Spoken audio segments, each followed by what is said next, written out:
So this is our group intervention demonstration. This is Kayla Parker and Anna Plateau. Maybe. So our case study. So this is over Alexa, who is 16 years old. She is a student at West High School, and she is reporting anxiety symptoms, and these include excessive worries, intrusive and obsessive thoughts, heart racing, fast breathing, trouble sleeping, trouble concentrating, being easily fatigued, skipping school and occasionally work, and declining grades. She reports no current substance use, no medical problems. Her anxiety is an 8 out of 10. She's involved in school band and archery. She has a very supportive family for her support system, and she's had a stable job as a hostess at a local restaurant for a year and a half, but has been written up a few times for calling in due to her anxiety symptoms. For her diagnostic criteria, we diagnosed her with F41.1, also known as generalized anxiety disorder. For criteria A, she experiences excessive anxiety and worry. She reports that this anxiety and worry has lasted for about 9 months. Her anxiety occurs most days of the week and occurs in various aspects of her life, including school and work. She has a very difficult time controlling her worry. She finds it difficult to control her worry, and this is shown in her declining academic performance. She reports being prior a straight A student, but she's currently making C's and D's. She's also been written up for work, so a declining work performance as well. She has 3 associated symptoms of anxiety, including easily fatigued, difficulty concentrating, and sleep disturbance. And she is meeting the criteria for causing significant distress, as she's had a decline in school performance and issues at work. And it is not attributed to a substance use problem or a medical condition, and it is not better explained by another mental disorder, and it does not fit any other criteria for another or a different disorder. So for Alexa's strength areas, she's involved in school, and she reports that these actually help reduce her anxiety symptoms whenever she's engaged in band and in archery. She's also very smart, with a prior 4.0. She's a hard worker. She's kept her job and gotten good grades and excelled in her extracurricular activities. She also has a close and supportive family that is willing to be involved in her treatment and help her in any way that they can. Her growth areas are that she may benefit from bringing her grades back up to where she would like them to be, attending school more, get back to work and going there regularly, not calling in, and overall functioning will improve when she can get her anxiety and worries under control. Now looking at her treatment plan. So for her goal, goal 1 is she will report that her anxiety is reduced to a 3 on a scale from 0 to 10, with 0 being symptom free, within the next 6 months. So currently her anxiety is rated at an 8, and we would like it to be at a 3. The objective for this is client will learn the technique to catharsis and release their emotions in a regulated way, resulted in reduction of anxiety beginning at 6 weeks into treatment, utilizing person-centered therapy. Her second goal is client will report that she has a reduction in obsessive or anxious thoughts to 1 time a day within the next 6 months. So currently she reports she's having these thoughts all day long. She can't really get rid of them, and we would like it to get down to once a day. For the objective for this goal, client will use the free experiencing technique of a consciousness raising to recognize anxious thinking patterns, leading to a reduction of anxious thoughts beginning at 3 weeks in treatment, utilizing person-centered therapy. And treatment plan goal 3. Goal 3 is that client will process and understand anxious thoughts within 8 months. Client will use the technique of consciousness raising to process emotions and anxious thoughts with the therapist beginning at 1 week of treatment. And this is utilizing person-centered therapy as well.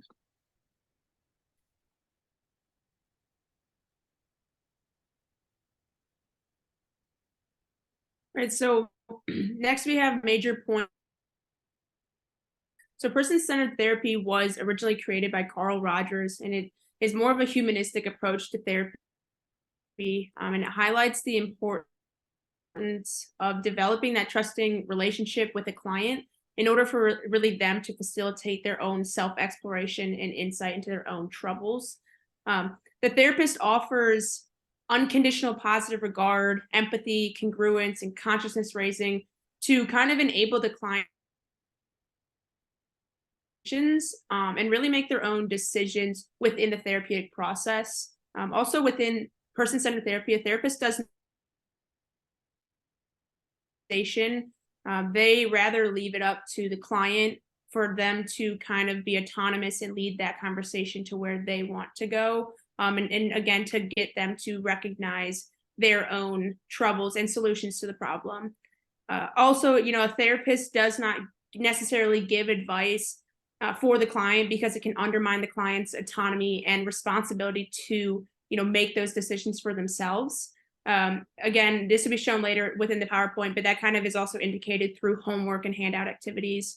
And lastly, person-centered therapy puts the client at really the focus point of therapy and allows them to control all aspects of the therapy and therapeutic sessions. And here we're going to embed a video of our role play.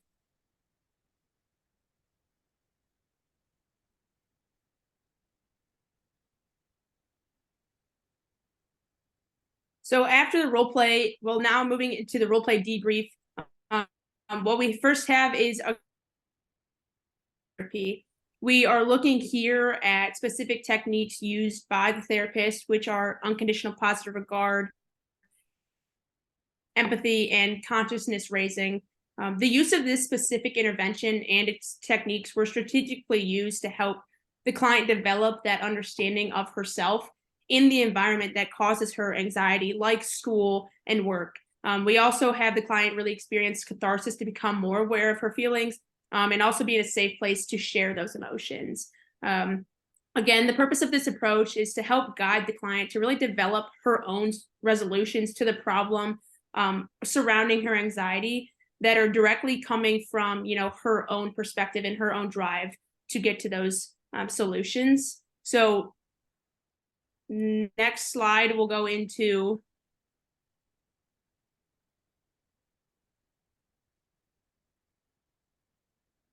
the appropriateness of person-centered for the client or Alexa specifically. So again, person-centered therapy and its specific techniques were most appropriate for Alexa because they really align with the needs that she was presenting with. So Alexa was coming into this session or therapy because of anxiety, overwhelming thoughts, and also physiological reactions to those symptoms. So based on the case study, we are providing person-centered therapy to really have Alexa get that supportive and non-judgmental environment where she can explore and understand her anxiety, what those triggers are and where she can implement those changes to kind of create a more functional life for herself. Alexa has the strengths and ability to make the changes.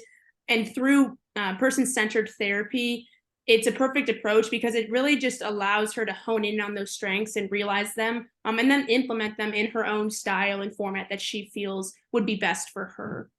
The use of the different techniques like unconditional positive regard, consciousness raising, and empathy are also most effective because it really helps foster a sense of safety and validation that really gives not only Alexa that safe place again, but also lets her have that autonomy to explore and navigate those challenging areas that are occurring in her life through, school and work. So really the specific intervention was effective in its ability to have Alexa just kind of realize her potential and find those ways to begin to create change and just kind of resolve her struggle, on her own terms.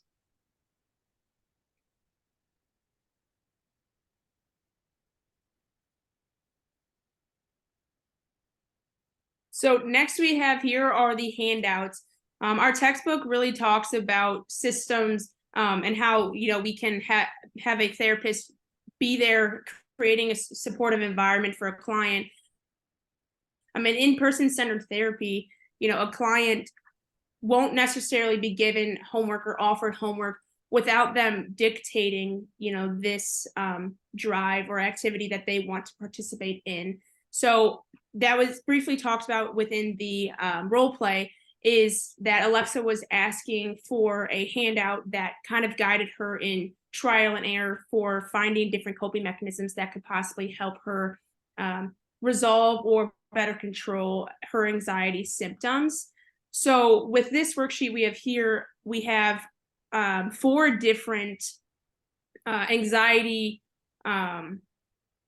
like coping mechanisms, I guess, that Alexa can implement in different times within her life. So we have deep breathing, progressive muscle relaxation, challenging those irrational thoughts, and imagery. So all 4 of these, as you can see on the worksheet, they can be implemented for really any point that a client feels necessary. They can be implemented throughout your life in any safe space that she feels would be beneficial. And this worksheet really just directs an individual on how to go through each one and how to really make it effective for them and their use. So again, this is really just kind of focusing on how Alexa herself can control those anxiety symptoms in different ways, but also just a client being able to really develop their own coping skills on their own terms.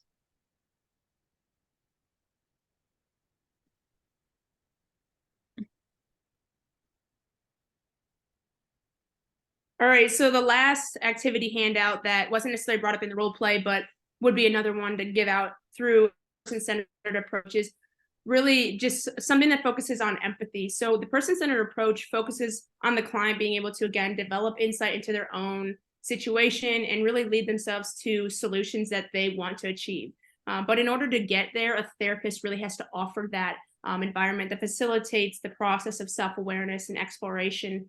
And a crucial way to do this is by, developing and providing that fully empathetic and genuine response. So for in this worksheet, what really we're doing here is writing down key statements that a client might have mentioned throughout a session, and then coming up on the second hand of this chart with very empathetic, genuine responses that really state kind of either what we're hearing, what the problem might be sounding like, and how that might feel for a client. So it's just reiterating that empathy side and coming up with different examples on how you can really bring in a more empathetic approach and response that will then facilitate the client's ability to come up with those own solutions. On the second page here, we have really on reflecting against these empathetic responses that were created. So here you're just kind of coming up with reasonings as to why they're empathetic